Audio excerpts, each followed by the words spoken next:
Mga boss, eto. Kiko D, may paalala. Bawal ang panawagang Marcos resign sa kanilang trilyon peso March rally. Anya, hindi papayagan ang anumang panawagan na naglalayong pabagsakin ang isang halal na opisyal o magpanukala ng kapalit sa pwesto. Mga boss, kanilang side or kanilang kandidato ay bawal mag-rally mga boss. So wala nang freedom o wala nang demokrasya dito sa bansang to under PBBM administration. So mga boss, kung ganun pala na bawal ang anumang panawagan na naglalayong pabagsakin ang isang halal na opisyal o magpanukala ng kapalit sa pwesto, bakit kay PBBM lang?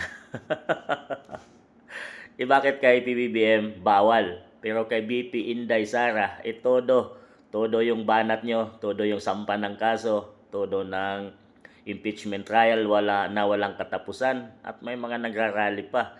So bakit ang batas ba ay may pinipili lang?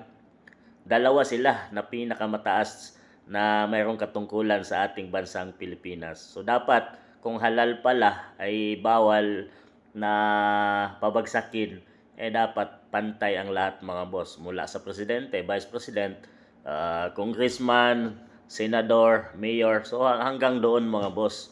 So para ang batas ay hindi nababali at ang batas ay hindi nababaliwala at magkaroon ng respeto mga boss.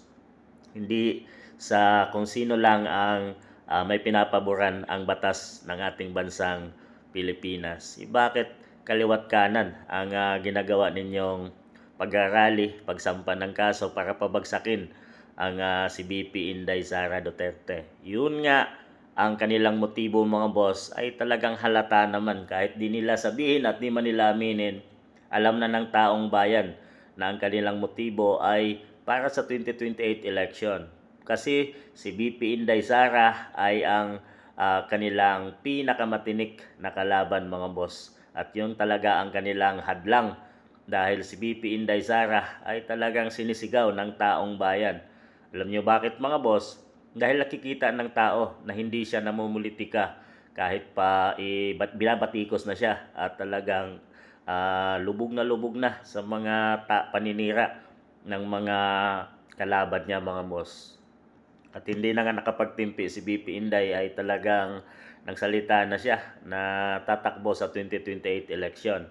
So mas lalong kinabahan ang mga kalaban ni BP Inday Sara. So sa darating na Marso ay magkakaroon daw ng rally mga boss tungkol sa trilyon peso na anomalya or dito sa corruption under PBBM administration mga boss. Talagang sagad na ang corruption under PBBM administration na hindi na nakokontrol. Talagang punong-puno ng taong bayan mga boss at gusto na nga ng iba or ang taong bayan na talagang bukas ay 2028 na para mapalitan na ang pamamahala ng Marcos administration dahil sa kawalan ng resulta or kawalan ng mga proyekto na ginagawa at para sa taong bayan mga boss. Kahirapan ng taong bayan, kawalan ng trabaho, lahat na ay hindi nagagawa ng paraan ng administration. Yung simple na mga flood control, mga tulay nga mga boss at corruption na hindi nga magawa or hindi malutasan ng PBBM administration. So mga boss, ang batas pala ay bawal patalsikin o pabagsakin ng isang halal na opisyal ng gobyerno dapat pantay, hindi lang kay PBBM kundi pati kay BP Inday Sara at sa lahat ng mga halal sa bansang Pilipinas. Dapat ganyan para nire-respeto ang batas at talagang hindi binibend ng kung sino man. Sa tingin niyo mga boss?